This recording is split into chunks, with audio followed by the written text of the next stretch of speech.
Kenapa pulau ini dinamakan Pulau Berhala? Hari ini, saya tiba di Pulau Berhala, sebuah pulau kecil di gugusan Lingga, tempat di mana laut dan langit bersepakat untuk tenang.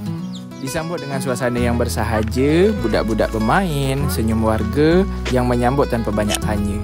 Sesampainya di sini, di rumah Bang Amjah, kami dijamu makan siang. Ikan segar, sambal pedas, nos masak hitam dan nasi hangat yang masih mengepul. Nikmat betul setelah perjalanan panjang. Setelah makan, kami menyusuri ke tepian. Pompong-pompong nelayan berayun pelan di pelabuhan. Kelapa melambai tertiup angin dan ombak kecil memecah dengan lembut di bibir pantai. Kami berjalan lebih jauh dan menemukan pantai yang seolah tersembunyi. Di sana, batu-batu besar berdiri diam macam lukisan alam. Saya jadi teringat batu-batu ini macam filem yang pernah saya tonton waktu kecil. Filem Laskar Pelangi.